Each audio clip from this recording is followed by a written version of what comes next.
Episode 94 Aku bisa melihat segalanya. Xia Feng ingin menampar dirinya sendiri. Sulit sekali menemukan nama untuk teknik bela diri internal. Tetapi ia harus menambahkan awalan Tongzi.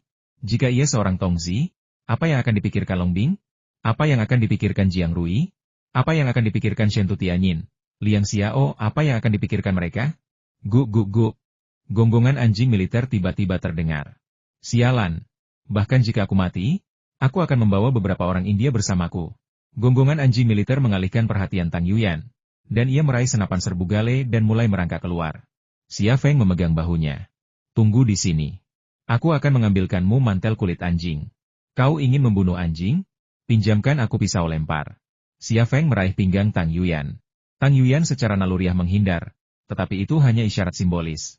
Saat tangan hangat Xia Feng menyentuh pinggangnya, ia tiba-tiba terdiam, jinak seperti kucing.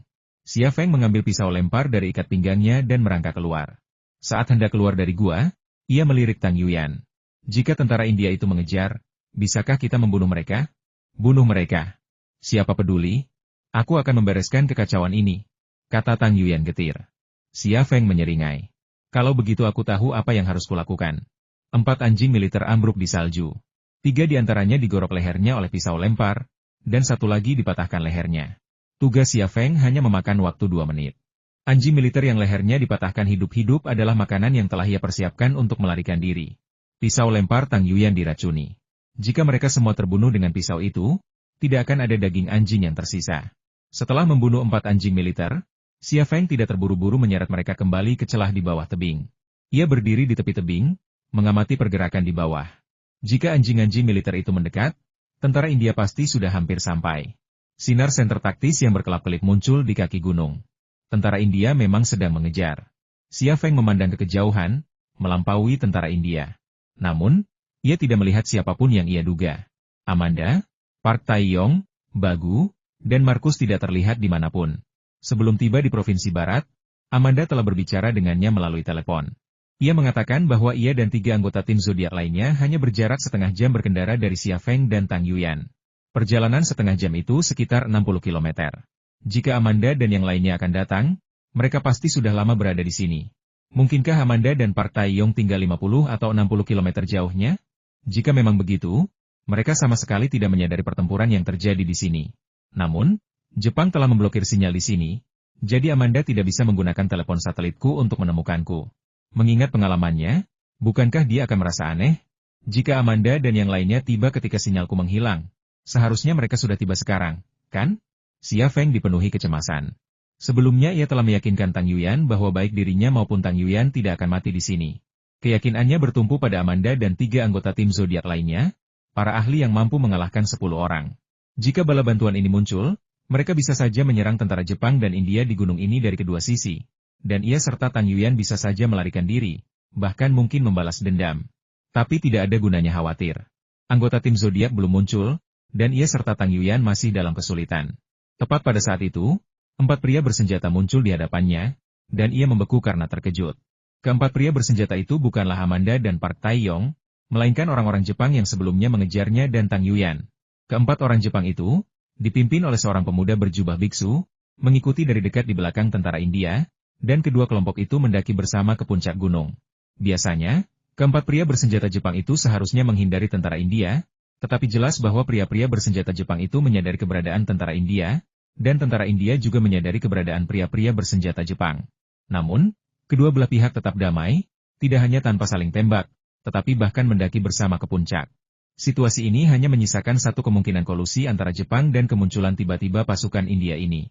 Ini adalah konspirasi yang diatur dengan cermat. Saat itu juga, pikiran Xia Feng dengan cepat memproses semua yang telah terjadi, dan beberapa hal yang sebelumnya ia bingungkan dan lewatkan menjadi jelas. Seseorang telah membocorkan operasi tersebut.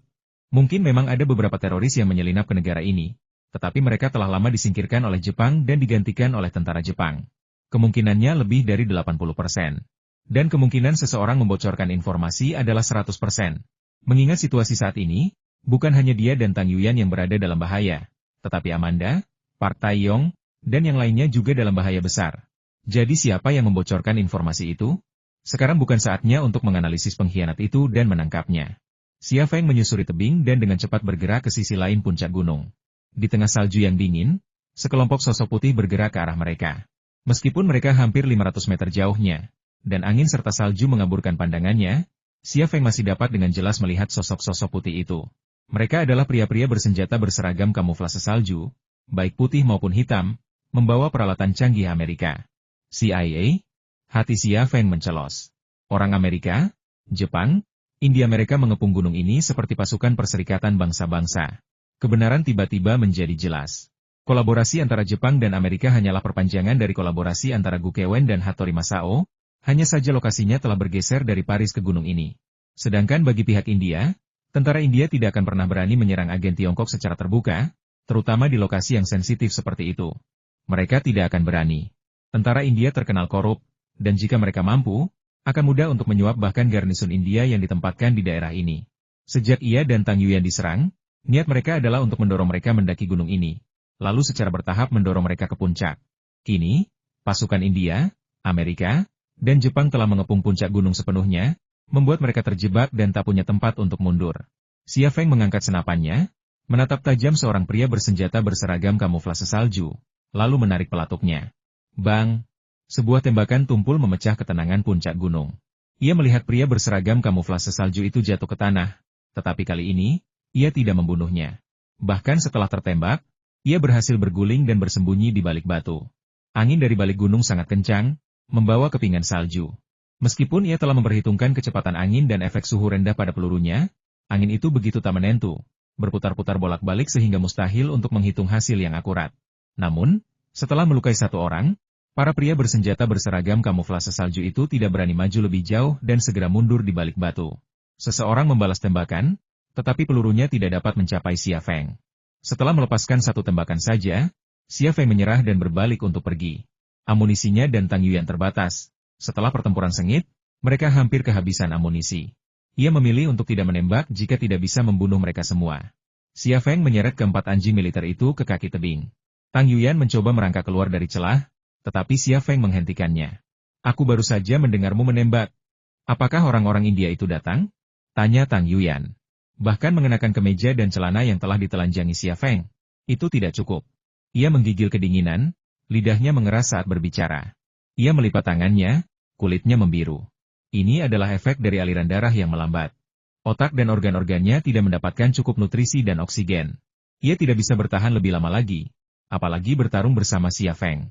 Melihatnya seperti ini, Xia Feng merasakan sedikit kesedihan dan rasa bersalah.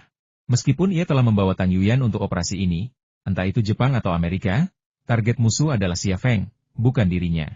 Jika bukan karena dia hanya akan berhadapan dengan beberapa teroris yang perlengkapannya kurang memadai, dan ketujuh anak buahnya pasti selamat. Aku bertanya padamu, Dau. Tang Yuyan menggigil sebelum sempat menyelesaikan kalimatnya. Xia Feng ragu apakah harus mengatakan yang sebenarnya. Puncak gunung ini dikelilingi oleh orang Amerika, India, dan Jepang, dan dia terjebak. Setelah ragu sejenak, Xia Feng berkata, Yuyan, apapun yang terjadi, jangan keluar, oke? Tang Yuyan tertegun. Apa maksudmu? Tidak bisakah kita melarikan diri? Tidak, kau akan baik-baik saja, kata Xia Feng. Jangan bohong padaku, aku ingin bertarung denganmu. Tang Yuyan dengan tegas merangkak keluar. Xia Feng tiba-tiba memukul arteri karotisnya dengan telapak tangan. Tang Yuyan mengerang dan pingsan. Xia Feng mengeluarkan magasin dan amunisi dari senjatanya, lalu menyeret keempat anjing militer itu ke dalam celah. Ia menggunakan pisau lempar untuk membelah perut anjing-anjing itu dan menutupinya dengan isi perut mereka. Akhirnya, ia membawa beberapa batu untuk menghalangi jalan masuk. Mereka mengincarku. Ini pertarunganku, bukan pertarunganmu. Kau seharusnya tidak mati di sini, kata Xia Feng. Tetapi Tang Yuyan tidak dapat mendengarnya. Dalam kondisinya, ia tidak bisa bertarung bersamanya. Daripada membuang-buang amunisi dan bahkan mempertaruhkan nyawanya di garis tembak, lebih baik menyembunyikannya dan memberinya kesempatan untuk bertahan hidup. Setelah menyembunyikan Tang Yuyan, Xia Feng meninggalkan tebing. Prioritasnya sekarang adalah menemukan tempat penembak jitu dan menghabisi musuh sebanyak mungkin selagi ia masih memiliki keuntungan medan. Semakin banyak ia membunuh, semakin sedikit tekanan yang akan ia hadapi. Pikiran untuk menembak orang Amerika di belakangnya langsung ditepis oleh Xia Feng saat terlintas di benaknya. Ia sudah menembak sekali, dan akan sulit untuk membunuh targetnya. Orang-orang Amerika itu bisa saja pasukan khusus elit atau agen CIA elit, dan dalam segala hal, mereka lebih unggul daripada tentara India. Melawan mereka akan jauh lebih menantang daripada melawan tentara India. Terlebih lagi, angin di depan gunung jauh lebih lemah, sehingga memengaruhi lintasan peluru jauh lebih sedikit daripada di belakang. Dengan analisis ini, ia segera mengambil keputusan serang orang India terlebih dahulu. Xia Feng berjongkok di atas batu yang menghadap ke depan gunung dan mengulurkan senapan runduk XL-2500-nya. Ia segera mengunci seorang tentara India dan menarik pelatuknya. Begitu tembakan terdengar, tentara India itu terbanting ke tanah oleh peluru runduk, meninggalkan lubang seukuran kepalan tangan di dadanya. Orang-orang India yang mendaki puncak gunung panik. Mereka jelas tidak menyangka orang-orang di puncak berani menembak mereka dalam situasi seperti itu. Beberapa berteriak mengumpat, sementara yang lain menembak ke arah puncak. Namun, senapan serbu insas India yang mereka gunakan adalah replika AK-47, tetapi kinerjanya sangat buruk. Peluru yang ditembakkan dari senapan serbu insas, yang dihempaskan oleh angin puncak gunung, hampir selalu terpental. Jadi, meskipun rentetan tembakan mereka yang dahsyat, hanya sedikit peluru yang mengenai Xia Feng, apalagi melukainya. Ini wilayah India. Aku perintahkan kau menyerah. Teriak seorang pria yang mirip perwira dalam bahasa Inggris. Bang! Begitu perwira India itu selesai berbicara, sebuah peluru merobek kepalanya, membawa sepotong tengkorak dan segumpal materi otak. Perwira India itu jatuh ke tanah, matanya terbelalak, matanya terbuka lebar karena marah. Tidak hanya di sini, bahkan di New Delhi pun, aku akan membunuhmu, sembur Xia Feng. Bang, bang, bang. Da. Tembakan senjata api kembali meletus dari puncak bukit di bawah, dan peluru berjatuhan bagai tetesan air hujan. Sesosok gelap diam-diam mendekati garis depan, bersembunyi di balik batu. Setelah jeda singkat, ia menjulurkan peluncur granatnya dari atas batu. Kemudian, dengan hati-hati, ia berdiri, menyesuaikan kemiringan peluncur, dan bersiap menembak Xia Feng. Apakah serangan diam-diam adalah keahlian terhebat orang Jepang? Xia Feng menarik pelatuknya. Paf! Tentara Jepang itu, yang bersiap meluncurkan granat, jatuh ke tanah. Ia hanya terlihat separuh kepalanya, tetapi itulah separuh yang hilang darinya. Di puncak gunung, hanya ada satu orang dan satu senjata, tetapi bagi tentara India ini, itu adalah penghalang yang tak teratasi. Siapapun yang muncul, siapapun yang maju, peluru mematikan menanti mereka. Pria di puncak gunung itu adalah ahli menembak, melampaui kemampuan para prajurit India ini. Setelah serangan, meninggalkan lebih dari selusin mayat, tak seorang pun berani menunjukkan wajah mereka lagi. Serang! Hattori Weren merangkak ke sisi perwira India yang memimpin tim patroli perbatasan dan berteriak kepadanya dalam bahasa Inggris. Tunggu apa lagi? Dia tidak punya banyak peluru. Apa kalian tentara India begitu takut mati? Brengsek! Perwira India itu geram. Kenapa kau dan anak buahmu tidak maju terus? Kita telah kehilangan lebih dari selusin orang, dan kau berani membiarkan rakyatku mati. Jangan lupa, aku sudah membayarmu. Uang itu cukup bagimu untuk hidup makmur seumur hidupmu. Ketika uang itu disebut, perwira India itu langsung marah. Ia menerima uang dari orang-orang dan membantu mereka menghindari bencana. Jika ia dan ajudannya tidak menerima uang dari orang Jepang ini, bagaimana mungkin ia muncul di sini? Awalnya ia mengira itu hanya operasi militer sederhana dan tidak akan ada yang mati. Tetapi ia tidak menyangka hasilnya akan seperti itu. Lebih dari selusin anak buahnya telah terbunuh. Hal seperti itu sama sekali tidak bisa disembunyikan. Begitu militer menyelidiki, ia tidak akan bisa menikmatinya meskipun ia punya uang. Persetan denganmu dan anak buahmu. Sialan, aku menerima uangmu, tetapi kau tidak memberitahuku bahwa kau adalah lawan yang begitu kuat. Hattori Weren bergerak untuk mengangkat moncong senjatanya. Jangan bergerak. Seorang penjaga di sebelah perwira India itu memarahi. Hattori Weren menurunkan senjatanya. Jika kau dan anak buahmu menyerang dan membantuku menangkap orang itu, aku akan memberimu $1 juta lagi. Dengan uang ini, kau bisa meninggalkan India dan tinggal di tempat lain. Perwira India itu ragu-ragu. $2 juta. Senyum sinis tersungging di bibir Hattori Weren. Kau serakah, tapi setuju. Perwira India itu kemudian memberi perintah, serang. Dia kehabisan peluru.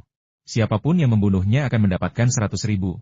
Kalian semua akan berbagi 500.000. $100.000 tentu saja merupakan jumlah yang sangat besar bagi seorang prajurit India yang rendahan. Lagi pula, bahkan jika mereka tidak membunuh orang di puncak gunung, mereka masih bisa berbagi 500.000 dengan orang lain, tetap saja sebuah kekayaan. Kekayaan dicari dalam bahaya, dan mengingat peringatan perwira bahwa orang-orang di puncak kehabisan peluru, para prajurit India yang bersembunyi melancarkan serangan lagi. Bang! Sebuah tembakan terdengar dari puncak bukit.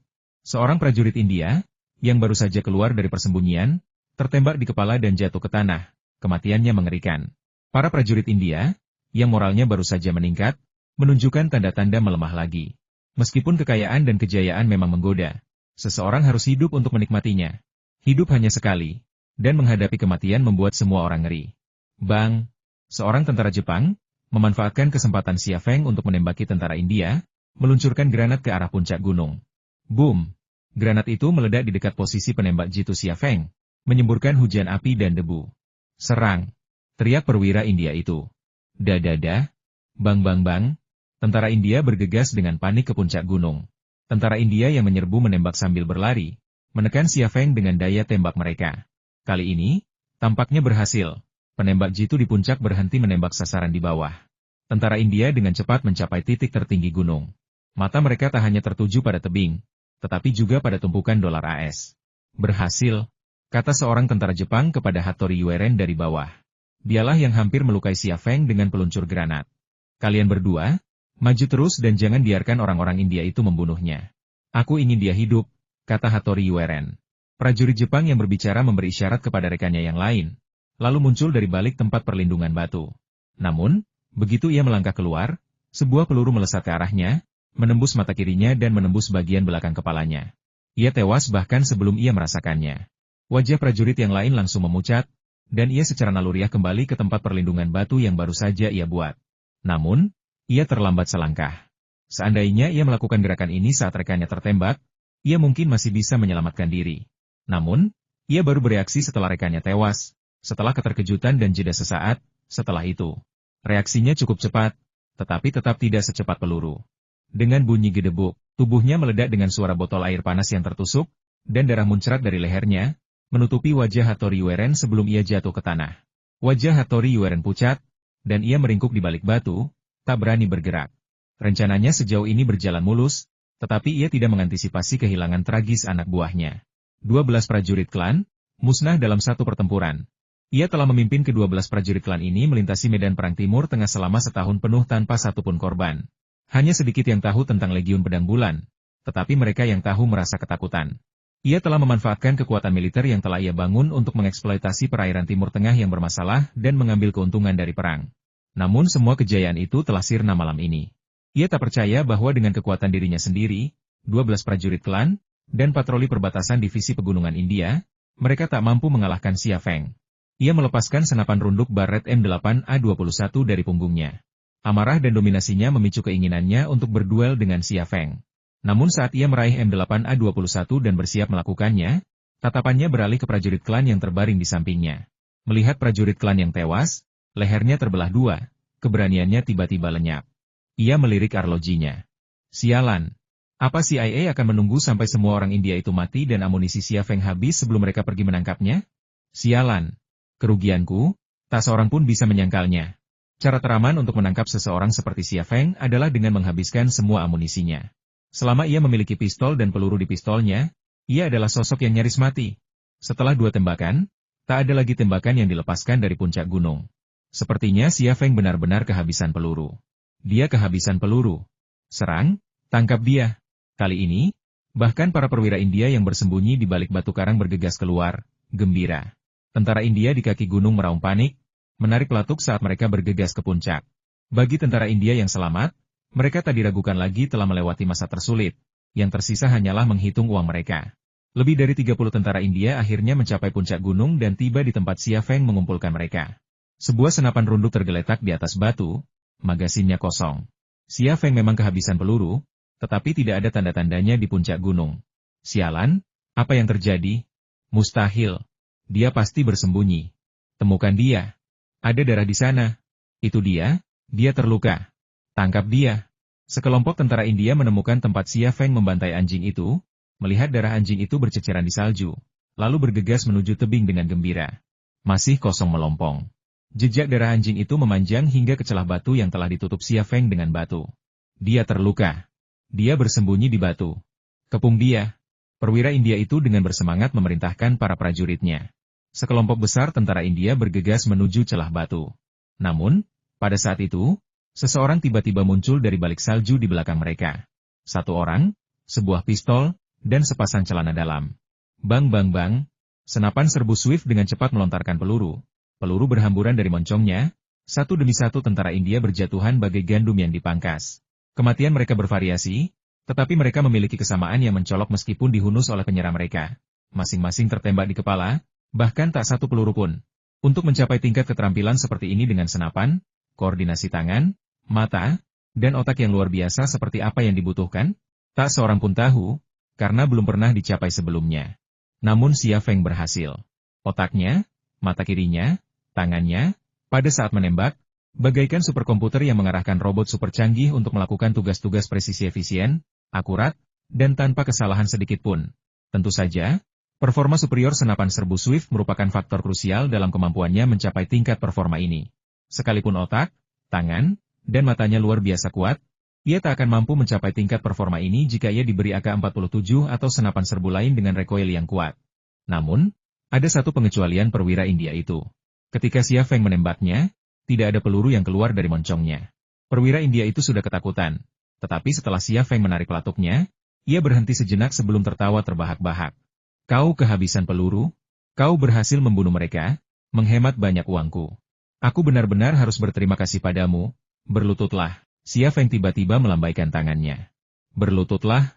Dengan kata berlutut, perwira India itu jatuh terlentang ke tanah, sebuah pisau terbang menancap di dahinya. Terima kasih juga, karena telah mengisi kembali amunisiku, kata Xia Feng. Ia membuang senapan serbu galenya yang telah habis dan bergegas menuju tumpukan tentara India yang tewas. Ia telah memperhitungkan waktunya dengan sempurna. Saat ia mengamankan senjata dan amunisi tentara India, pasukan Amerika di balik bukit hampir tiba. Inilah sebabnya ia tidak menyerang pasukan Amerika dan malah menghabisi pasukan India terlebih dahulu. Meskipun patroli India ini berjumlah banyak, kemampuan militer mereka rendah, sehingga memudahkan mereka untuk dihabisi. Namun, jika ia memilih untuk menyerang pasukan Amerika dan menghabiskan amunisinya, ia akan terjebak di kedua sisi. Tanpa peluru, nasibnya hanya dua, mengakhiri hidup atau tertangkap. Xia Feng mengerutkan kening melihat senjata tentara India yang kurang bagus, tetapi ia tak punya banyak alasan untuk mengeluh. Ia mengambil beberapa senapan serbu dan sekitar selusin magasin secara acak, lalu meninggalkan tebing dan bersiap untuk pindah. Ia masih memiliki satu tentara Jepang tersisa, sebuah ancaman potensial, tetapi ia tak mampu mengkhawatirkannya sekarang. Namun dibandingkan dengan situasi mengerikan sebelumnya, ini jauh berbeda. Melangkah melewati tebing, Xia Feng tiba-tiba menukik ke samping. Boom! Sebuah ledakan dahsyat meletus di samping Xia Feng. Cahaya yang menyilaukan, raungan yang memekakan telinga, dan gelombang ledakan bercampur seperti gelombang pasang, menyapu ke arahnya. Itu adalah granat kejut. Namun ia melihat lebih dari sekadar granat kejut. Ada juga 4 pria bersenjata berseragam kamuflase putih. Ia telah memperhitungkan waktunya dengan sempurna, dan eksekusinya sempurna. Tetapi tentara India tidak kompeten. Bahkan setelah ia berhenti menembak, mereka masih ragu-ragu, bimbang, membuang waktu sebelum menyerbu maju. Dalam momen singkat itu, para penembak di balik gunung mempercepat gerakan mereka, memanfaatkan baku tembak dengan tentara India untuk menyelinap ke arahnya. Bang! Sebuah peluru tali melesat ke arah Xia Feng. Peluru itu terurai di udara, menyelimutinya.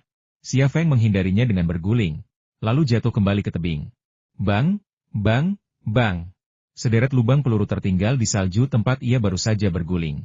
Jika ia sedikit lebih lambat, anggota tubuhnya pasti sudah terkena. Para penembak yang telah naik ke puncak terus menembak. Mereka tidak menembak secara acak, tetapi dengan ritme yang terukur, menekan Xia Feng dan mencegahnya mengangkat kepala dan membalas tembakan. Para penembak ini jelas beberapa tingkat lebih terampil daripada tentara India. Bersembunyi di kaki tebing, Xia Feng menderita tanpa henti. Beberapa detik yang lalu, ia masih memegang secercah harapan ia bisa memanfaatkan medan untuk menekan pasukan Amerika di bawah gunung. Ia punya cukup amunisi untuk melakukan ini. Jika ia bisa bertahan sampai fajar, ia dan Tang Yuyan akan bebas.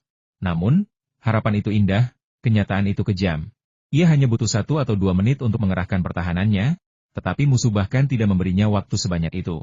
Peluru berdenting dari bebatuan dan tanah, mengirimkan percikan api dan kepingan salju beterbangan. Keempat pria bersenjata itu mendekat. Putus asa, berjuang. Xia Feng mendekati tepi tebing, mata kirinya menembus tepi batu. Ia melihat keempat pria bersenjata berseragam kamuflase salju 3 putih, 1 hitam. Semuanya mengenakan kacamata penglihatan malam. Ia menusukkan senapan serbu Indianya yang lebih lemah ke tepi batu di depannya. Ding! Sebuah peluru mengenai laras senapan serbu India, langsung patah. Xia Feng buru-buru menarik senjatanya. Musuh terus melancarkan tembakan penekan, ketepatan menembak mereka sempurna, membuatnya tidak punya kesempatan untuk membalas. Saat itu, lebih banyak pria bersenjata Amerika mencapai puncak. Xia Feng putus asa. Ia melirik kembali ke celah di antara bebatuan di belakangnya. Meskipun ia menyembunyikan Tang Yuyan di sana, Orang Amerika akan menemukannya dengan mudah. Tujuan orang Amerika adalah membunuhnya hidup-hidup. Jadi bagaimana mereka akan memperlakukan Tang Yuyan? Jawabannya hampir jelas kematian. Orang Amerika tidak akan memberi Tang Yuyan kesempatan untuk berbicara, dan hanya orang mati yang bisa menyimpan rahasia. Aku berjanji akan mengeluarkanmu dari sini hidup-hidup. Tapi, hati Xia Feng dipenuhi duka. Ia masih bisa bertahan untuk sementara waktu. Selama ia masih hidup, masih ada secercah harapan.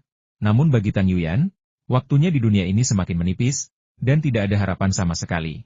Ia mendongak dengan putus asa. Ia seorang ateis, namun saat ini, ia mulai berharap akan ada Tuhan yang menyelamatkannya dan Tang Yuyan.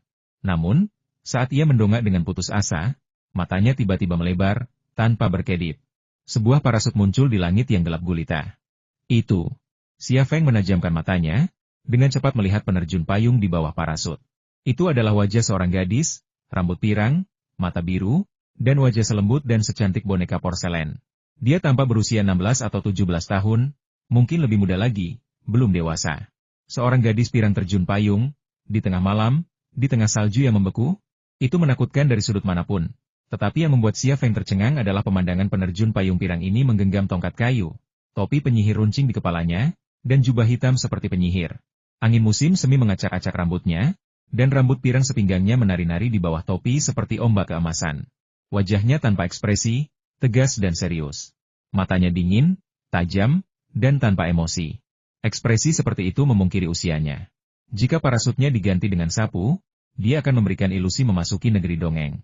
Xia Feng baru saja berdoa agar arwah turun dan menyelamatkannya dan Tang Yuyan.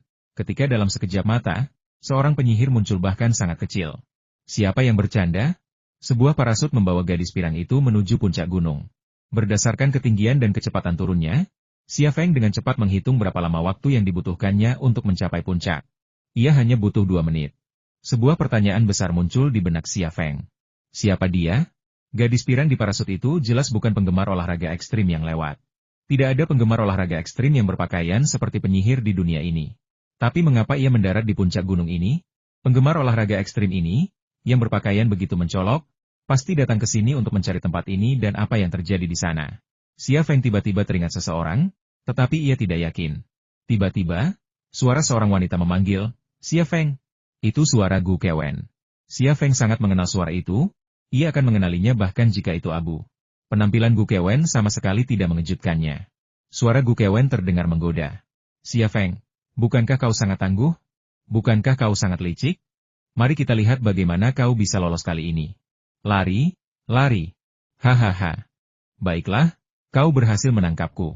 Aku akan ikut denganmu, tapi aku punya satu syarat. Aku akan ikut denganmu, tapi kau harus melepaskan Tang Yuyan. Xia Feng menatap langit.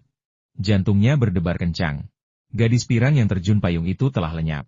Apakah semua yang baru saja dilihatnya hanyalah ilusi? Kau sedang bernegosiasi denganku? Suara Gu Kewen menggema. Apa kau pikir kau masih memenuhi syarat untuk bernegosiasi denganku sekarang? Ini bukan pertanyaan, melainkan cibiran. Xia Feng melempar senapan serbu India itu, larasnya bengkok, dan berkata, aku hanya punya satu syarat. Jika kau tidak setuju, bawa tubuhku kembali bersamamu. Xia Feng, apa kau benar-benar berpikir CIA akan tetap menghargai nyawamu seperti dulu? Setelah semua ini terjadi, kau telah menjadi ancaman bagi kepentingan mereka, dan kepentingan nasional. Mereka ingin menghancurkan senjata yang telah kau teliti, dan gudang senjata Thunder Horse Mu. Mereka memberiku 2 pilihan hidup atau mati. Karena kita kenalan lama, aku memberimu kesempatan ini untuk memilih. Jika kau ingin menyerah, keluarlah sekarang juga. Jika kau ingin mati, cepatlah mati. Begitu, ia selesai berbicara, puluhan agen CIA dan pasukan khusus elit mengepung tebing. Mereka dan senjata mereka menghalangi setiap jengkal ruang yang memungkinkan Xia Feng muncul. Secepat apapun ia bergerak, mereka akan segera melumpuhkannya saat ia muncul. Waktu hampir habis bagi Xia Feng. Apakah CIA atau pimpinan Amerika benar-benar memberinya 2 pilihan ini? Mustahil untuk menilai, dan Xia Feng tidak berani bertaruh, karena yang ia pertaruhkan adalah nyawanya. Kesepian, keputusasaan, amarah emosi negatif ini melonjak tiba-tiba, dan Xia Feng menatap langit dengan sedih dan geram. Ia ingin sekali melihat gadis berambut emas berzirah perak itu, karena setidaknya ia memberinya secercah harapan. Namun langit gelap, dan masih belum ada tanda-tanda gadis itu. Saat ini, ia benar-benar curiga bahwa apa yang baru saja dilihatnya hanyalah palsu, sebuah ilusi. Tetapi bagaimana mungkin ilusi bisa begitu nyata? Xia Feng, Kau tak punya jalan keluar. Hadapi kenyataan. Jika kau bekerja sama, aku bisa menghabisi Tang Yuyan dengan cepat. Jika kau melawan, aku punya segerombolan orang lapar di sekitarku. Kurasa kau mengerti maksudku. Suara Gu Kewen tiba-tiba menyadarkannya dari lamunannya, dan kata-kata Gu Kewen langsung menyulut amarahnya. Bahkan membayangkan hal seperti itu saja sudah keji. Apalagi membayangkan mempermalukan Tang Yuyan dengan cara seperti itu. Gu Kewen, kau dan aku punya dendam. Kau ingin membalas dendam padaku. Aku tidak menyalahkanmu, aku menerimanya. Tapi jika kau berani memperlakukan Tang Yuyan seperti itu, bahkan jika aku tidak membunuhmu, keluarga Tang tidak akan memaafkanmu. Hahaha. Gu Kewen tertawa terbahak-bahak. Aku sangat takut. Tolong jangan menakutiku. Oke? Xia Feng, kau menyukainya, kan? Sayangnya, semakin kau menyukai sesuatu, semakin aku ingin menghancurkannya. Aku memberimu 3 detik untuk pergi dari sini sekarang juga. Jika kau menunda sedetik pun, orang lain akan datang untuk menyiksa Tang Yuyan. Aku juga akan membuatmu menyaksikan orang-orangku menyiksa wanita kesayanganmu. Tatapan Xia Feng sangat dingin. Dia tidak pernah ingin membunuh seseorang lebih dari sekarang. Kebenciannya pada Gu Kewen telah mencapai puncaknya. Jika ada yang memberinya kesempatan untuk membunuh Gu Kewen sekarang juga, dia akan menukar semua asetnya untuk itu. 1. Gu Kewen benar-benar mulai menghitung. Namun, pada saat itu, liontin logam paduan di leher Xia Feng tiba-tiba melayang tanpa alasan yang jelas dan sedikit bergetar. Xia Feng tertegun. Liontin logam paduannya juga berperilaku serupa di labirin bawah tanah Italia, ketika ia sedang memandangi lukisan langit berbintang.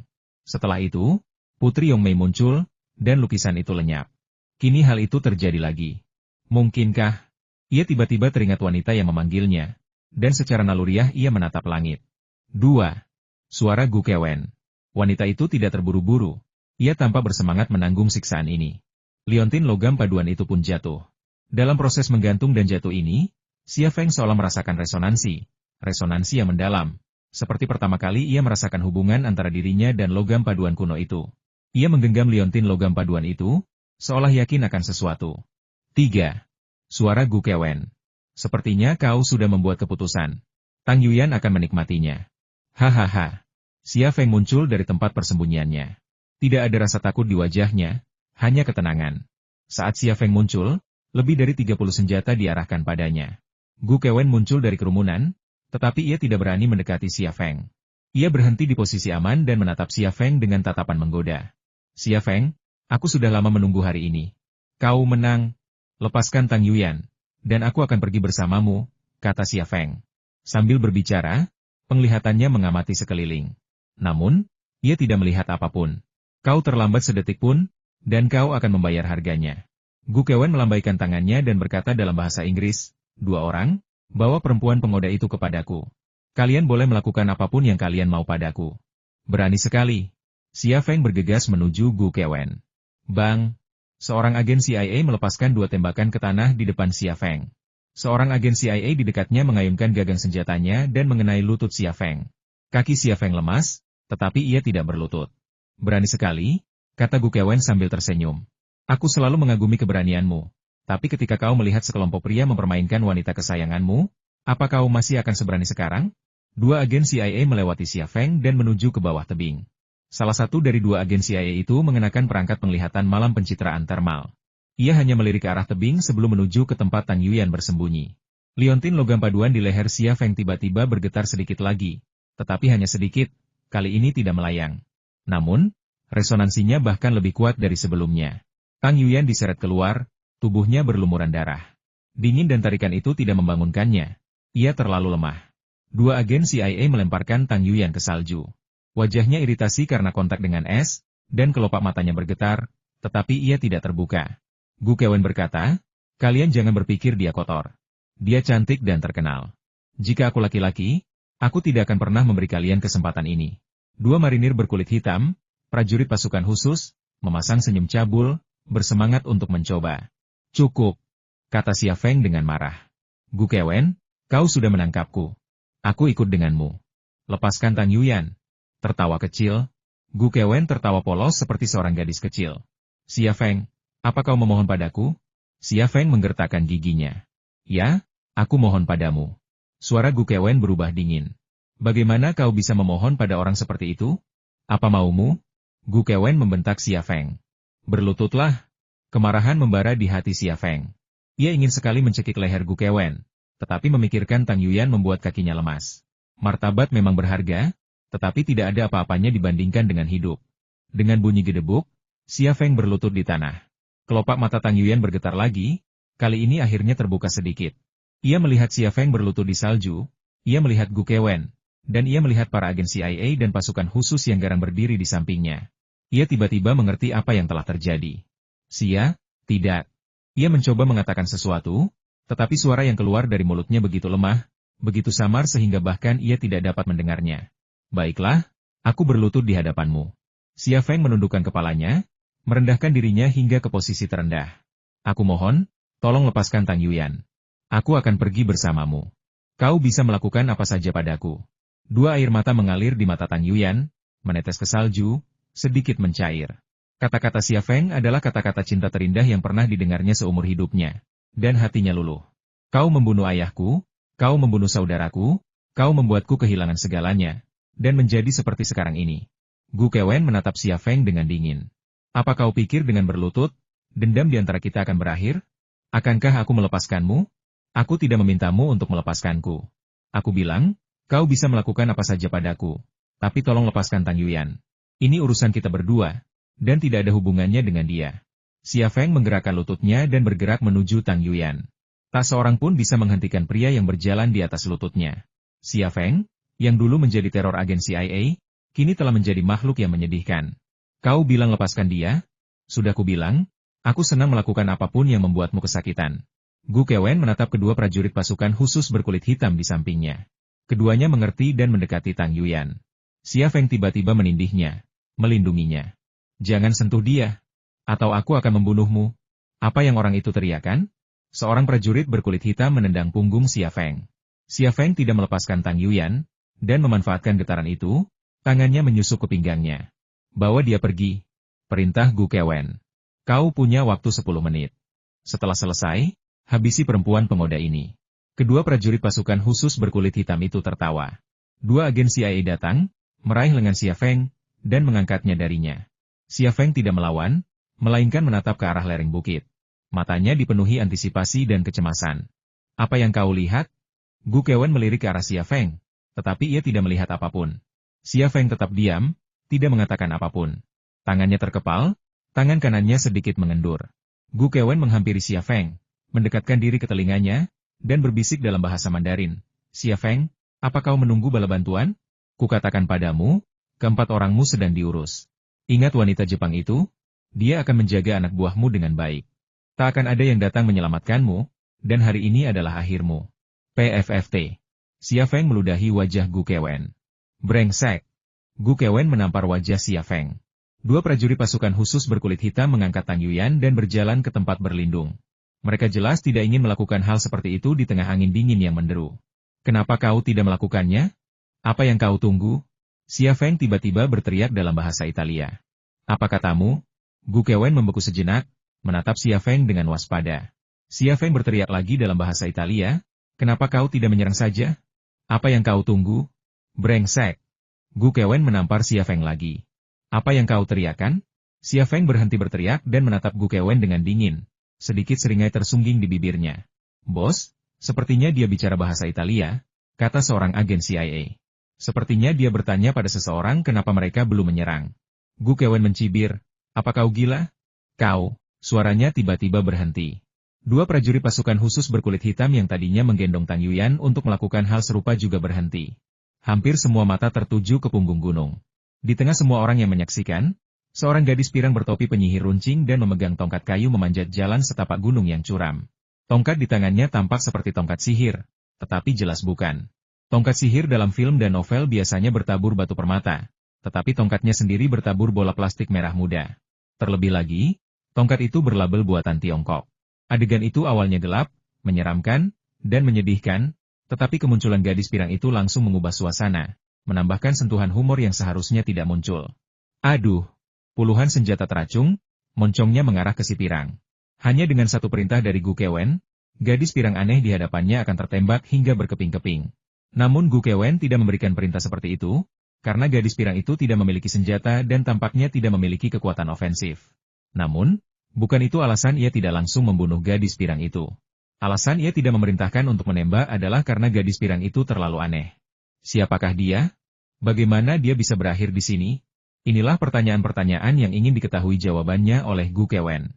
Maaf aku agak terlambat, tapi itu jelas tidak disengaja. Parasutku tersangkut di batu, dan aku kesulitan melepaskan talinya.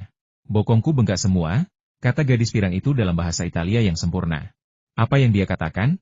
Gu Kewen mendesak, terjemahkan dia. Tanpa menunggu agen CIA berbahasa Italia menerjemahkan, gadis pirang itu melanjutkan dalam bahasa Mandarin, tidak perlu terjemahan. Aku bisa berbicara bahasa semua bangsa di dunia. Lihat, aku sedang berbicara bahasa Mandarin kepadamu sekarang. Bisakah kalian mengerti? Tatapannya menyapu para agen CIA dan pasukan khusus, lalu ia menambahkan dalam bahasa Inggris, apakah ada orang Eskimo di antara kalian? Aku bisa menyapa mereka dalam bahasa Eskimo. Suku Maya juga baik-baik saja. Aku bisa berbahasa Maya. Dia adalah penolong Xia Feng yang tak terduga. Tetapi saat dia muncul, Xia Feng merasa seolah-olah 100 alpak berbaris di atasnya dalam satu barisan. Apakah dia di sini untuk berpura-pura? Siapa kau? Gu Kewen menghunus pistolnya dan mengarahkannya ke kepala si pirang. Maritina, kata gadis pirang itu sambil tersenyum dan memperkenalkan dirinya dengan murah hati. Aku juga punya nama Cina, Zhu Xuanyue. Zhu Xuanyue. Mendengar nama itu, jantung Xia Feng serasa diremas, tak bisa berdetak. Ia kembali. Dengan cara yang tak terbayangkan. Kenapa kau di sini? Suara Gu Kewen dingin. Zhu Xuanyue mengarahkan tongkat sihir buatan Cinanya ke arah Xia Feng. Aku di sini untuk membantunya. Baiklah, ku bunuh kau. Aku tak ingin kau tahu rahasiaku. Setelah jeda, ia menambahkan, sudah selesai bertanya? Boleh aku mulai sekarang? Sialan, dasar bodoh. Gu Kewen menarik pelatupnya. Bang, bang, bang. Gu Kewen melepaskan 3 tembakan sekaligus, masing-masing mengenai Zhu Xuanyue hampir bersamaan, satu di kepala, satu di jantung, dan satu di paru-paru kanan. Setiap tembakan berakibat fatal. Zhu Xuanyue jatuh ke tanah, darahnya menodai salju merah. Apakah itu akhirnya? Xia Feng menatap gadis pirang yang terbaring di genangan darah, tertegun, berharap ia mati saja. Ia yakin Zhu Xuanyue ini penipu, karena meski belum sempurna, kemampuan membunuhnya 10.000 kali lebih hebat daripada gadis pirang di hadapannya. Selama operasi di Jepang itu, Zhu Xuanyue lah yang muncul dan membunuh lebih dari 20 tentara angkatan laut Jepang untuknya. Ia bagaikan embusan angin, menusuk kepala para pelaut Jepang itu, membunuh mereka tanpa setetes darah pun. Zhu Xuanyue saat itu begitu kuat sehingga bahkan ia takut padanya dan tak berani melepaskannya. Namun kini, Zhu Xuanyue telah turun dari langit, bersenjatakan tongkat buatan Tiongkok, dan alih-alih menghabisi satu musuh pun, ia malah dibunuh oleh Gu Kewen. Apa-apaan ini? Hahaha. Gu Kewen tertawa. Xia Feng, apakah ini bala bantuanmu? Apa kau menemukan mereka dari sirkus? Xia Feng hendak berbicara, tetapi kata-katanya terhenti. Di hadapannya, gadis pirang itu, terbaring di genangan darah, meleleh bagai es krim di bawah terik matahari. Darahnya mengalir deras, membasahi salju, dan tubuhnya menyusut.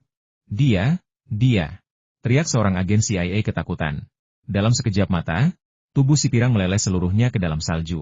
Darah menyebar dengan cepat, mengotori seluruh puncak gunung dalam hitungan detik, membuat semua orang tercengang. Angin dingin tiba-tiba bertiup. Angin dingin, darah, langit gelap tanpa bintang, rasanya seperti tiba-tiba jatuh dari dunia manusia ke neraka. Apa yang terjadi? Apa yang terjadi? Teriak Gu Kewen ketakutan. Para agen CIA dan marinir yang membantu CIA dalam misi ini juga panik. Mereka dengan waspada mencari target yang mencurigakan, ketakutan terpancar di wajah mereka. Beberapa orang Kristen bahkan membuat tanda salib, berharap dapat mengatasi rasa takut mereka. Pada saat itu, energi misterius yang terpendam di otak Xia Feng bergetar dan kemudian terlepas. Hampir seketika, penglihatan Xia Feng tersapu oleh embusan angin, dan ilusi yang membingungkan pun lenyap. Di tanah bersalju, tak ada gadis pirang, tak ada darah, hanya sekelompok agen CIA dan pasukan khusus yang ketakutan. Semuanya tadi hanyalah ilusi. Tak seorang pun bisa menjelaskan mengapa ini terjadi. Ada begitu banyak hal di dunia ini yang tak dapat dijelaskan oleh sains. Xia Feng adalah satu-satunya yang tersadar dari halusinasi.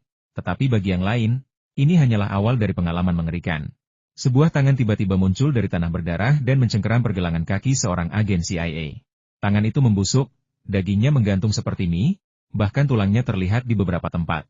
Namun, bahkan tangan yang mati ini tampaknya memiliki kekuatan mengerikan yang langsung menjatuhkan agen CIA itu ke tanah. Ah, mati! Teriak agen CIA yang terkapar panik sambil menarik pelatup. Tangannya hancur di bawah rentetan peluru, Tetapi bukan hanya tangannya saja yang terkena, pergelangan kaki dan betisnya juga terkena. Seorang prajurit salib dengan baju zirah tempur melompat dari tanah berlumuran darah, mengayunkan kapaknya ke arah seorang prajurit pasukan khusus marinir. Wajahnya tanpa kulit, hanya tengkorak putih. Bang, bang, bang. Prajurit pasukan khusus marinir yang diserang dengan panik menarik pelatuknya. Namun, prajurit salib itu sangat lincah dan menghindar ke sampingnya dalam sekejap. Prajurit pasukan khusus marinir itu menggerakkan senjatanya dan mengejar prajurit salib itu. Namun, ia tidak menembak prajurit salib itu, melainkan rekannya. Kekacauan dan pertempuran terjadi. Di mata agen CIA dan prajurit pasukan khusus marinir, mereka memiliki banyak musuh dan berada di saat kritis antara hidup dan mati. Namun di mata Xia Feng, mereka seperti menembak udara kosong. Mereka menembak diri mereka sendiri. Kedua agen CIA yang menyandera Xia Feng melepaskan tembakan. Sebelum mereka sempat menembak siapapun, tangan kanan Xia Feng mengiris leher agen CIA di sebelah kiri. Pedang beracun itu mengiris leher agen CIA itu, pertama arteri karotis, lalu trakea. Darah menyembur keluar seperti air mancur berdarah. Tangan kanan Xia Feng terkepal, jatuh dengan kekuatan benturan, menusukkan bilah willow berlumuran darah ke jantung agen CIA lainnya. Ia kemudian meraih tubuh yang jatuh dan merebut senapan serbu TAR 21 milik agen CIA itu dari genggamannya. Paf, paf, paf. Ia baru saja menggunakan tubuh itu untuk melindungi diri ketika beberapa peluru menembus punggungnya. Bang! Xia Feng menarik pelatuk, dan satu peluru meledakkan kepala agen CIA itu. Setelah menghilangkan ancaman, Xia Feng berbalik, mengangkat senapannya, dan menarik pelatuknya. Dua prajurit pasukan khusus berkulit hitam yang telah membawa Tang Yuyan ke sudut terlindung jatuh ke tanah satu demi satu. Pertempuran yang kacau segera mereda. Xia Feng mendorong tubuh agen CIA yang menindihnya dan keluar dari genangan darah. Tolong!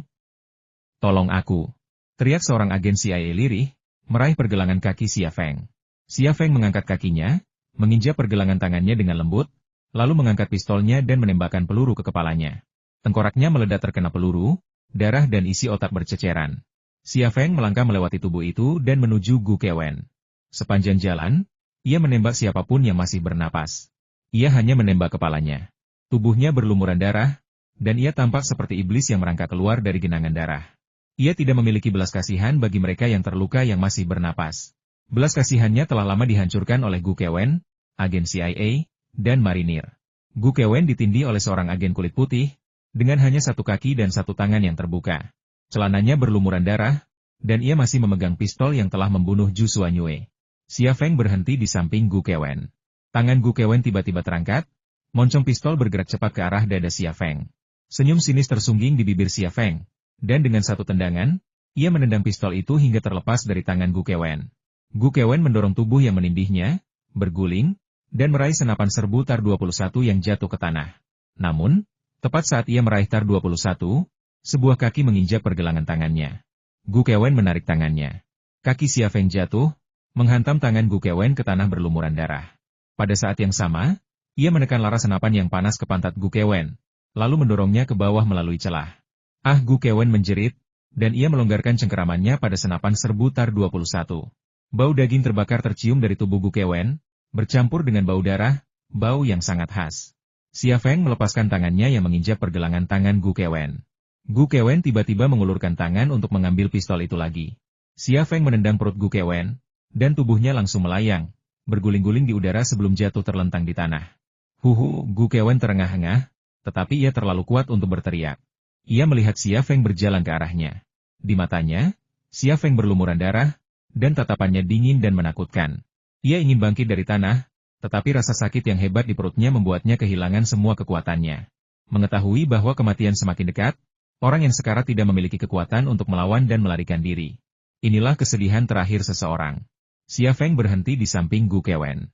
Ia terdiam sejenak sebelum berkata, peluru atau pisau? Xia Feng, batuk-batuk. Gu Kewen menarik napas dalam-dalam sebelum menenangkan diri. Tenang. Aku tenang. Aku tidak ingin mati.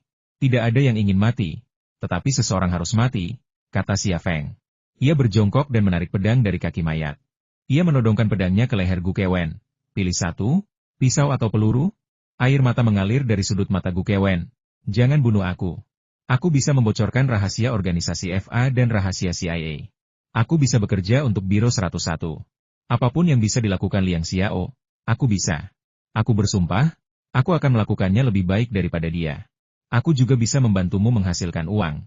Xia Feng menarik tangannya, dan bila pedang tajam itu mengiris leher Gu Kewen, dan setetes darah langsung mengalir dari lehernya. Kenapa? Gu Kewen tersungkur, berteriak pada Xia Feng. Apakah salah bagiku untuk membalas dendam padamu? Kau membunuh ayah dan kakakku, kau menghancurkan semua yang kumiliki. Pedang Xia Feng menebas leher Gu Kewen, tetapi luput dari arteri atau tenggorokannya. Katakan padaku, kenapa kau tidak menginginkanku kembali ke klub pahlawan? Kenapa? Emosi Gu Kewen memuncak. Jika kau menginginkanku hari itu, jika kau membuat kesepakatan itu denganku, bagaimana mungkin aku berakhir seperti ini? Kau tahu bagaimana aku melewati semua ini? Xia Feng menatapnya dengan dingin. Tatapannya kosong tanpa belas kasihan, hanya dingin. Keheningannya adalah jawabannya. Gu Kewen menyeka air mata dari matanya. Setelah melampiaskan amarahnya, emosinya tampak tenang, dan suaranya melembut. Apa kau benar-benar harus membunuhku? Xia Feng mengangguk. Heh! Gu Kewen tersenyum kecut, air mata kembali mengalir di wajahnya. Aku tidak mau pistol atau pisau. Aku tidak mau pergi dengan bekas luka di tubuhku, itu akan buruk. Apa kau pikir kau masih memenuhi syarat untuk bernegosiasi denganku sekarang? Gu Kewen baru saja mengatakan ini kepada Xia Feng, dan sekarang Xia Feng mengatakannya padanya. Yemosa dan orang-orangnya juga terlibat dalam operasi ini. Dia bertanggung jawab untuk menghabisi anak buahmu. Sesuai rencana yang kubuat bersama dia akan menyerangku dan anak buahku di India dan merebutmu dariku. Sean akan menemuiku di India, dan Yamosa akan menghabisinya untukku, kata Gu Kewen. Xia Feng tertegun sejenak, ia tidak tahu mengapa Gu Kewen mengatakan ini sekarang. Sebagian besar anak buahmu sudah mati, tetapi tidak menutup kemungkinan Yamosa mungkin meninggalkan 1 atau 2 orang hidup-hidup untuk menyanderamu dan ayahmu. Mengapa kau mengatakan ini padaku? Tanya Xia Feng. Gu Kewen tidak menjawab pertanyaan Xia Feng. Ia melanjutkan, kau telah menjadi ancaman bagi kepentingan nasional Amerika. Para pemimpin Amerika menganggapmu sebagai ancaman serius. Menangkapmu hidup-hidup bukan lagi pilihan. Kami juga bisa membunuhmu dan hanya membawa kembali tubuhmu. Pusat penelitian AE dan CIA sedang mengembangkan rencana untuk melawanmu, tetapi aku tidak tahu nama sandi atau detailnya. Kau, kata Xia Feng, kau pikir aku akan melepaskanmu hanya karena kau mengatakan ini? Gu Kewen tersenyum kecut. Yemosa melatihku dan menggunakanku sebagai pion di CIA. Sean dan William sudah mencurigaiku. Bukankah kau pernah mengingatkanku di Perancis bahwa aku umpan meriam, dikirim oleh Sean dan Williams untuk mati? Aku hanyalah umpan meriam. Jika aku tidak mati kali ini, akan ada yang lain. Aku tidak punya harapan. Mati di tanganmu sebenarnya bukan akhir yang buruk. Xia Feng terdiam. Ia tahu betul bahwa selama ia menghalangi jalannya pulang, selama ia tidak menerimanya, ia tidak akan punya kesempatan untuk bertahan hidup. Aku memberimu informasi ini hanya untuk menemukan cara agar aku bisa mati sesuai keinginanku. Gu Kewen menatap Xia Feng dengan tenang, matanya berkaca-kaca. Gu Kewen saat ini benar-benar berbeda dari sebelumnya. Yang mana yang benar-benar dirinya? Keduanya nyata. Tidak ada yang terlahir sebagai iblis, tetapi setiap orang memiliki iblis di dalam dirinya. Katakan padaku, bagaimana kau ingin pergi? Entah kenapa, Xia Feng tak lagi menyimpan dendam. Biarkan aku berbaring di pelukanmu dan mencekiku, kata Gu Kewen. Xia Feng tertegun sejenak. Pencekikan itu adalah kematian yang menyakitkan. Orang yang sekarat biasanya menghindari rasa sakit, memilih kematian yang lebih mudah. Pisau atau peluru keduanya bisa berhasil, tetapi ia memilih yang paling menyakitkan. Ayo, Gu Kewen memejamkan mata. Xia Feng mengangguk kaku. Ia melingkari kepala Gu Kewen, menariknya ke dalam pelukannya, dan mencekik lehernya, perlahan menekan. Gu Kewen tetap tenang hanya selama 10 detik sebelum lengan dan kakinya mulai meronta. Xia Feng tak bisa lagi bertahan. Lengan dan dadanya tiba-tiba mengerahkan tenaga, berputar dengan kuat. Dengan bunyi patah yang keras, kepala Gu Kewen berhenti meronta, dan kepalanya jatuh ke tanah. Ia sudah mati, dan kali ini, ia tak akan pernah selamat karena jantungnya yang tidak selaras. Xia Feng telah membunuh wanita yang paling ia idamkan, tetapi saat itu, ia tidak merasakan kenikmatan apapun, hanya beban dan kesedihan. Kebencian adalah emosi manusia yang paling kompleks, bahkan lebih intens daripada cinta. Cinta yang tak terlupakan jarang di dunia ini, tetapi kebencian yang tak terlupakan tak terhitung jumlahnya. Itu seperti api. Setelah terbakar, yang tersisa hanyalah kehancuran, atau mungkin tidak ada apa-apa. Xia Feng menurunkannya, merapikan rambutnya, dan menyeka darah dari wajahnya dengan telapak tangannya. Dengan cara ini, ia bisa pergi dengan indah. Saat ia berdiri untuk pergi, Xia Feng menatapnya untuk terakhir kalinya. Entah mengapa, ia merasa melihat sekilas senyum di bibirnya.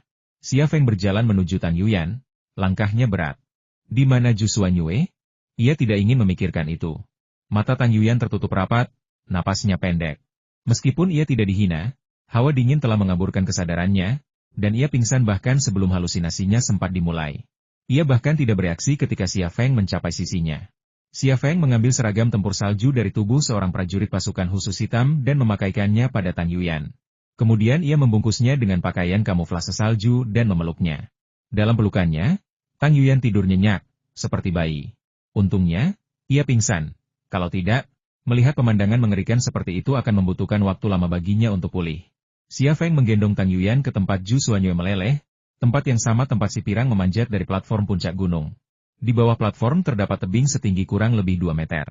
Seorang gadis pirang tergeletak di salju, pantatnya terangkat ke udara, kepalanya terbenam di salju. Satu tangannya masih menggenggam tongkat sihir buatan Tiongkok, yang tampak murahan dan harganya tak lebih dari 20 yuan, dalam mata uang Tiongkok. Pandangan Xia Feng sedikit bergeser ke kanan, dan ia segera melihat parasut tergantung di tebing. Di bawah tebing, jejak-jejak berantakan membentang ke arah mereka. Tapi itu bukan jejak kaki, melainkan jejak tangan dan kaki yang merayap di tanah. Ia tampak berjuang keras untuk sampai ke sana. Xia Feng tiba-tiba menyadari sesuatu, dan buru-buru melompat turun dari platform. Ia mencondongkan tubuh ke telinga gadis pirang itu dan berbisik, "Halo? Halo? Zhu Xuanyue? Marinana?" Gadis pirang itu tetap terkapar tak bergerak di salju. Xia Feng mengulurkan tangan untuk meraih lengannya, mencoba membalikkan tubuhnya. Begitu ia melakukannya, ia menyadari tulang lengan gadis itu patah. Ia kemudian menyentuh lutut dan betisnya, lalu ia membeku. Tulang lengan, lutut, dan tulang betisnya semuanya patah. "Kau?" Xia Feng tak percaya. Kelopak mata gadis pirang itu terbuka, bibirnya bergerak, tetapi tak ada kata yang keluar. Ia sangat lemah, 10 kali lebih lemah daripada Tang Yuyan. Xia Feng tiba-tiba mengulurkan tangan untuk menyentuh tulang rusuknya, dan saat ia menyentuhnya, jantungnya mencelos. Beberapa tulang rusuknya juga patah, dan lukanya telah menembus jauh ke dalam dirinya. Kelopak mata gadis pirang itu akhirnya terbuka, dan dengan bibir yang gemetar, ia berhasil mengucapkan sepatah kata dengan susah payah. "Kau, hanya satu orang di dunia ini yang pernah memanggilnya seperti itu Putri Yong Mei, Zhu Xuanyue. Kau benar-benar Zhu Xuanyue?" Suara Xia Feng bergetar. Gadis pirang itu mengangguk, senyum tipis tersungging di bibirnya. "Kau?" Xia Feng memiliki 1000 kata di benaknya, tetapi satu-satunya kata yang terucap dari bibirnya adalah "kau."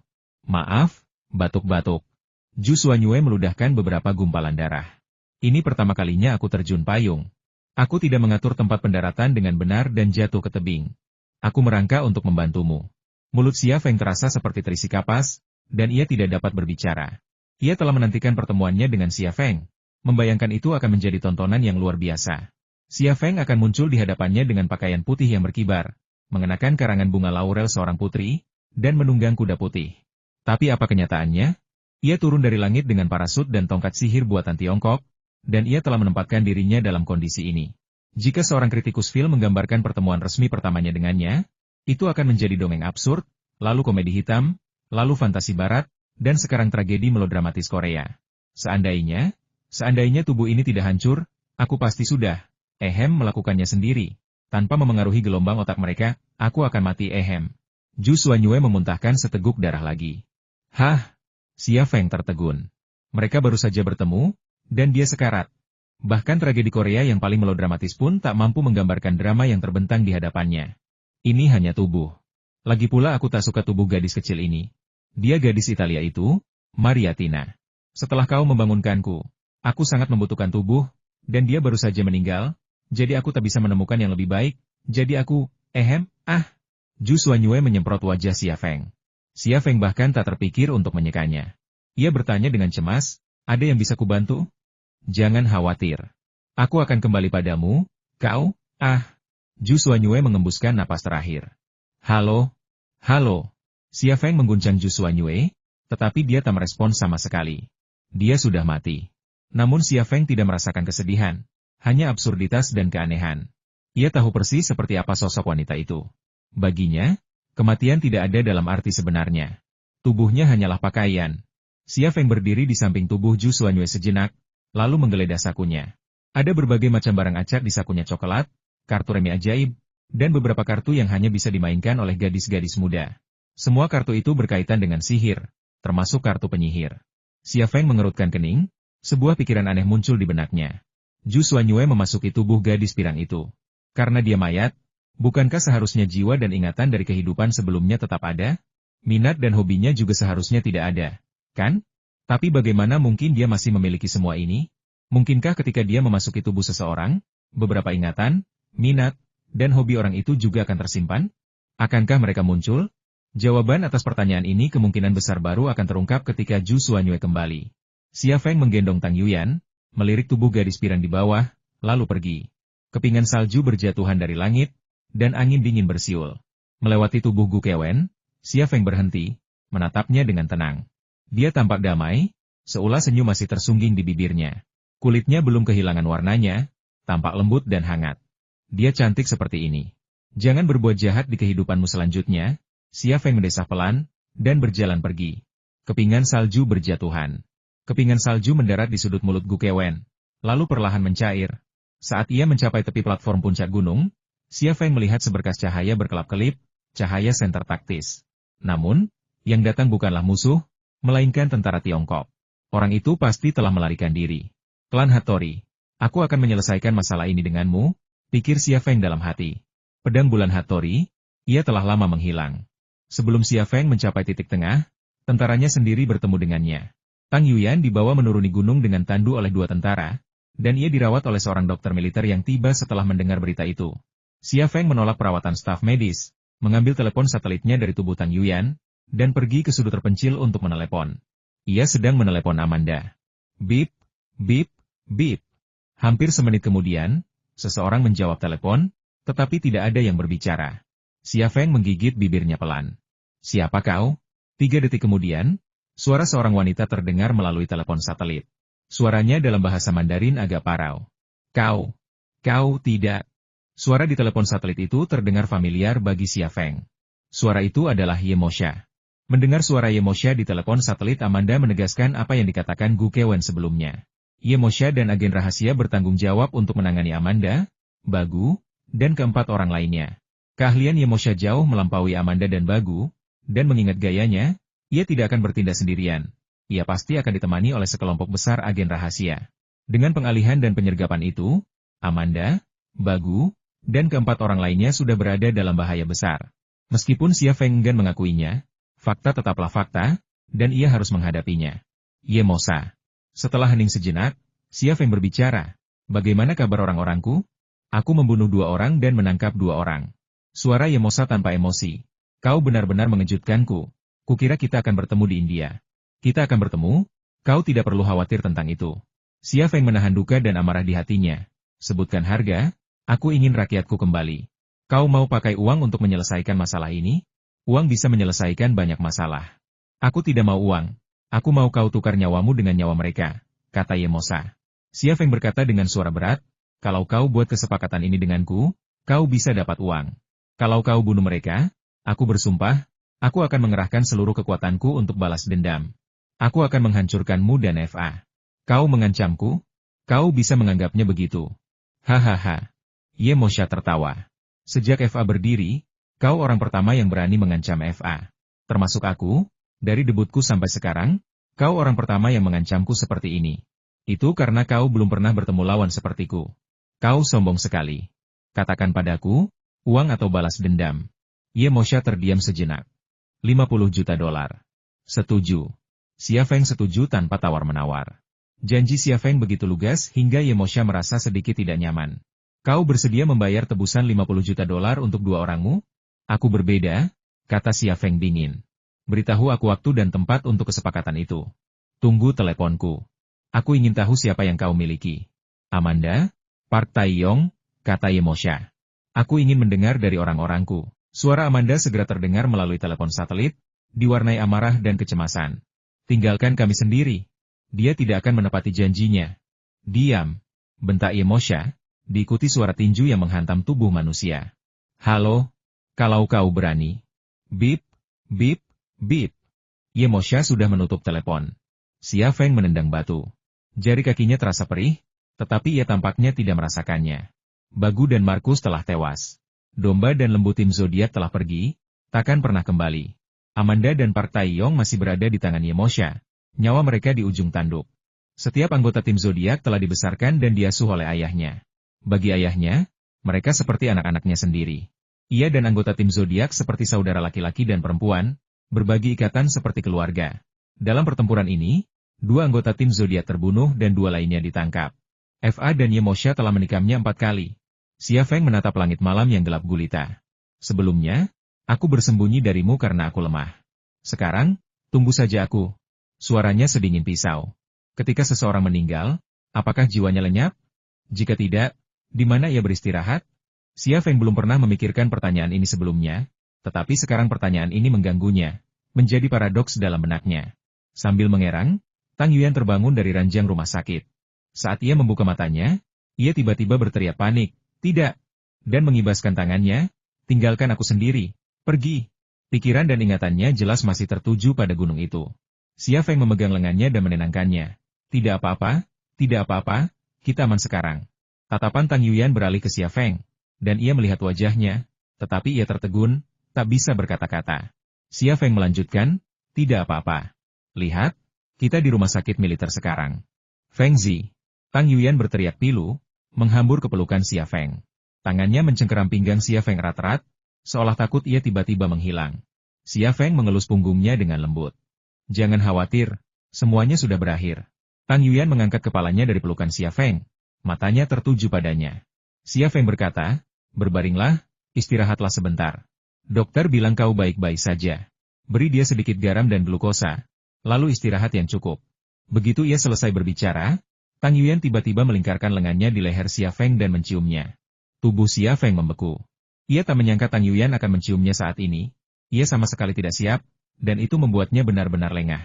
Namun, di saat yang penuh kejutan dan ketidakpercayaan itu, lidah Tang Yuyan dengan canggung mencongkel giginya, menyelinap ke dalam mulutnya, dan menjeratnya.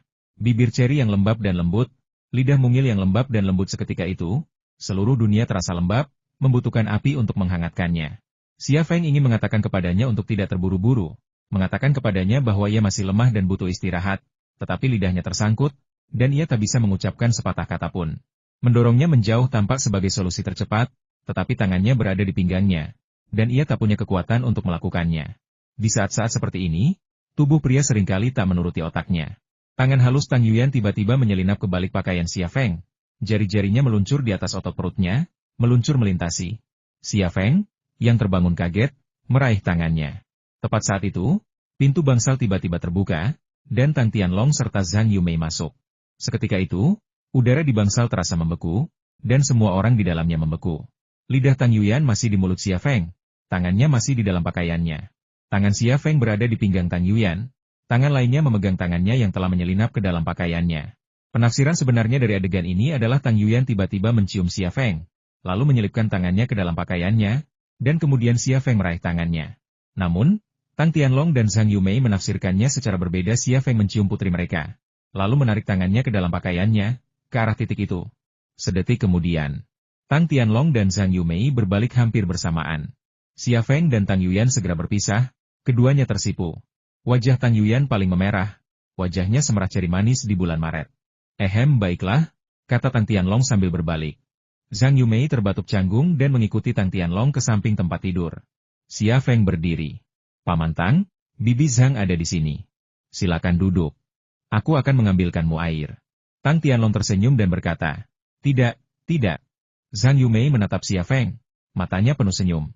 "Feng Zi, terima kasih atas kerja kerasmu." "Tidak apa-apa, tidak apa-apa. Tidak sulit sama sekali. Kalian mengobrol saja. Aku akan keluar sebentar." Xia Feng hendak pergi. Tang Tianlong meraih tangan Xia Feng.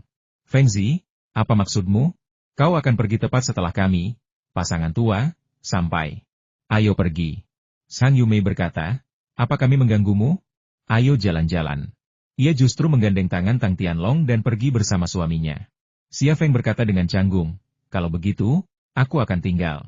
Kalian bisa bicara dengan Yuyan." Tang Yuyan duduk di ujung tempat tidur, kepalanya tertunduk, wajahnya memerah, jari-jarinya bergerak-gerak, seperti anak kecil yang berbuat salah dan takut menghadapi orang tuanya. Namun ia tak bisa menyembunyikan senyum dan kegembiraan di hatinya. Jadi, setidaknya selama 1 menit, tak seorang pun berbicara.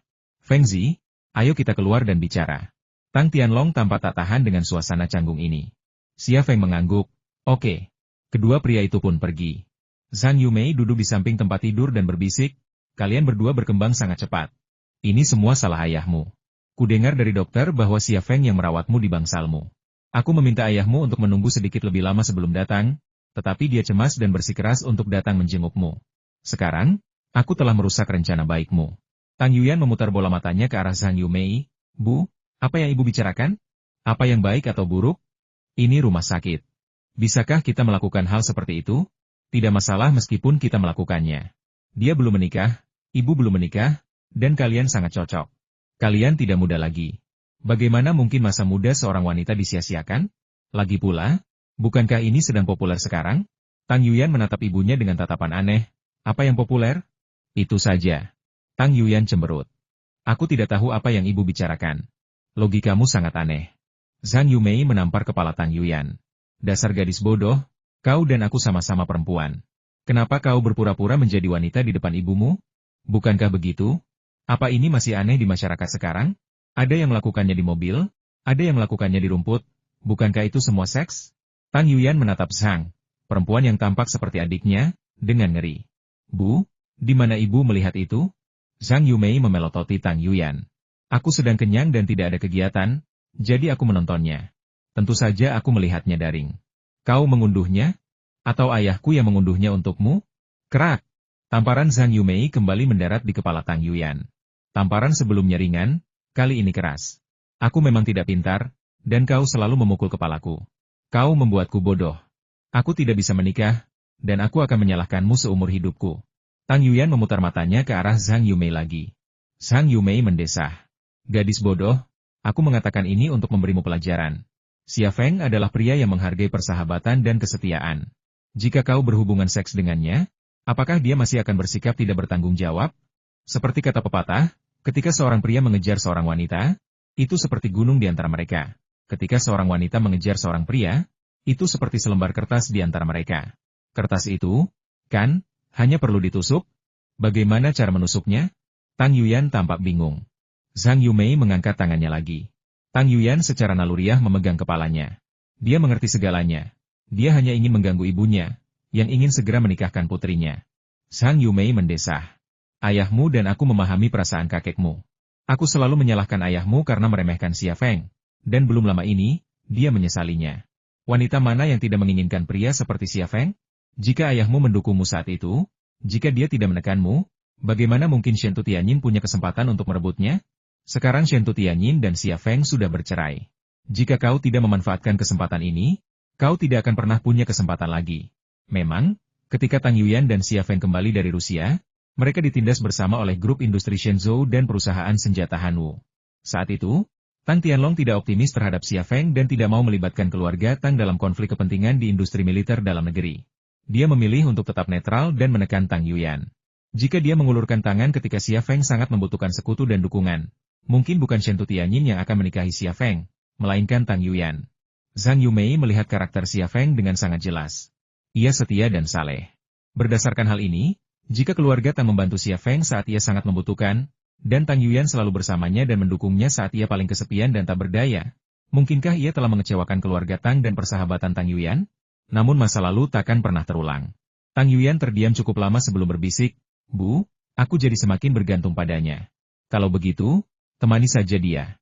Kalian berdua baru saja berciuman, dan aku melihatnya meletakkan tanganmu di Zhang Yumei tampak malu dan tak berkata apa-apa lagi.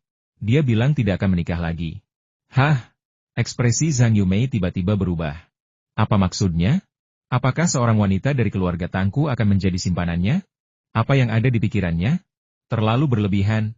Kukatakan padamu, jika dia bersikeras tidak menikah, jangan berikan itu padanya. Seorang pria tidak akan menghargai tubuh wanita begitu dia mendapatkannya. Bagaimana caranya agar dia mau menikah? Gumam Tang Yuyan dalam hati. Zhang Yumei berpikir sejenak, dan tiba-tiba sebuah senyum muncul di wajahnya. Dia mendekatkan diri ke telinga Tang Yuyan dan membisikkan sesuatu. Di luar bangsal, di koridor, percakapan kedua pria itu benar-benar berbeda. Patroli India, Amerika, dan Jepang, mereka hampir seperti pasukan PBB. Bagus sekali. Siapa yang berani melintasi perbatasan kita lagi? Setelah mendengar penjelasan sederhana Xia Feng, Tang Tianlong dipenuhi amarah yang wajar. Mereka mengincar saya. Mereka ingin menghentikan perkembangan grup Thunder Horse, dan mereka tidak ingin saya meneliti dan memproduksi senjata di negara kita. Saya sudah mengancam kepentingan nasional Amerika Serikat dan Jepang. Ini bukan akhir, ini awal, kata Xia Feng. Apa yang kau takutkan? Negara mendukungmu. Keluarga Tang kami juga akan sepenuhnya mendukungmu. Jika kau membutuhkan saya, atau keluarga Tang kami, untuk apapun di masa mendatang, tanyakan saja. Terima kasih. Kenapa kau begitu sopan? Kita semua keluarga. Xia Feng berkata. Niat awalnya adalah untuk menyiratkan bahwa ia berada dalam situasi yang sangat berbahaya. Baik Amerika maupun Jepang menginginkannya mati, dan ia juga akan membahayakan orang-orang di sekitarnya. Dengan begitu, Tang Yuyan tidak akan memaksanya menikah. Namun, ia tak menyangka setelah mengatakan itu, Tang Tianlong, alih-alih mundur, justru akan bangkit dan menawarkan dukungannya yang tak tergoyahkan. Feng Zi, ayo masuk. Habiskan lebih banyak waktu dengan Yuyan. Dia sangat membutuhkanmu saat ini. Tang Tianlong memeluk bahu Xia Feng, merasa seperti calon ayah mertua. Ding ling ling, ding ling ling, telepon tiba-tiba berdering. Xia Feng menjawab. Saya di luar. Bos Xi ingin bertemu Anda. Keluarlah. Saya akan mengantar Anda kembali ke kantor pusat, kata Long Bing. Baiklah, saya akan segera keluar. Xia Feng menutup telepon. Dengan kejadian seperti ini, Biro 101 tidak bisa hanya duduk diam dan bertindak. Si Boren memanggilnya larut malam, jadi ia pasti akan bertindak. Feng Zi, apakah kau akan pergi ke Biro 101? Tanya Tang Tianlong. Xia Feng mengangguk. Ya, Bos Xi ingin bertemu saya. Selamat tinggal, Paman. Tolong beritahu Yuyan untuk beristirahat. Saya akan datang menemuinya. Tang Tianlong hendak mengatakan sesuatu lagi, tetapi Xia Feng sudah pergi. Sebuah pesawat khusus yang langsung menuju Kyoto mendarat di bandara, diikuti oleh beberapa kendaraan off-road militer yang melaju dan langsung menuju markas Biro 101. Saat itu, sudah lebih dari 3 jam sejak Xia Feng meninggalkan pangkalan militer Tawang. Langit di luar jendela mobil sudah mulai terang, secercah cahaya pagi keemasan muncul di langit timur.